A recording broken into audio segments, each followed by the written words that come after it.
ایک دفعہ کا ذکر ہے کہ ایک گاؤں میں ایک شخص رہا کرتا تھا۔ وہ اپنی زندگی کی مشکلوں سے بڑا پریشان رہتا اور اپنی زندگی کو اجیرن سمجھتا۔ وہ کہتا تھا کہ میری ایک پریشانی آتی ہے، اس سے جان چھڑاتا ہوں تو دوسری آ جاتی ہے۔ ہر وقت وہ افسردہ رہتا۔ ایک دن وہ بڑا پریشان ہوا اور اپنے دوست کے پاس دوسرے گاؤں پہنچ گیا۔ دوست سے کہا کہ میں بہت پریشان ہوں، میرا حال بہت برا ہے، تم مجھے کوئی حل بتاؤ۔ دوست نے کہا کہ میرے پاس تو یہ حل نہیں ہے، لیکن ہمارے گاؤں میں ایک بابا جی رہتے ہیں جو بہت سیانے ہیں اور وہ مویشی چراتے ہیں، تم ان کے پاس جاؤ، وہ ضرور تمہیں اس کا حل بتائیں گے۔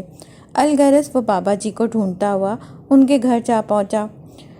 رات کا وقت تھا۔ بابا جی نے کہا اس وقت تو میں بہت تھکا ہوا ہوں، کل صبح تم کو اس کا حل بتاؤں گا۔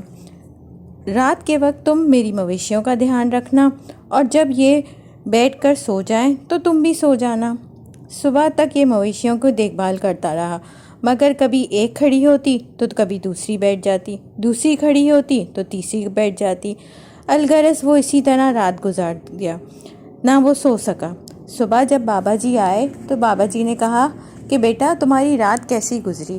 اس نے کہا بابا جی رات کیسی گزرنی ہے، کبھی ایک مویشی بیٹھتا تھا تو کبھی دوسرا کھڑا ہو جاتا تھا، کبھی دوسرا بیٹھتا تو تیسرا کھڑا ہو جاتا، اسی پریشانی میں میری پوری رات کٹ گئی۔ بابا جی نے کہا تو بس بیٹا یہی بات ہے کہ زندگی بھی اسی طرح ہے، ایک پریشانی جاتی ہے تو دوسری پریشانی آ جاتی ہے، بس ہمیں اس کا ڈٹ کر مقابلہ کرنا ہے، ہمیں پریشان نہیں ہونا بلکہ اس کا حل ڈھونڈنا ہے۔ اگر ہم یہ سوچتے رہیں گے کہ ایک پریشانی جائے گی تو پھر ہم کچھ کریں گے تو ہم زندگی کے مقابلہ نہیں کر سکتے، بلکہ زندگی کے امتحان میں ہم ہمیشہ فیل ہو جائیں گے۔ اگر ہمیں زندگی کا مقابلہ کرنا ہے تو ان پریشانیوں کا حل ڈھونڈنا ہے، نہ کہ ان سے پریشان ہو جانا ہے۔ زندگی ایک میدان کی طرح ہے، یہاں 3 طرح کے لوگ ہوتے ہیں۔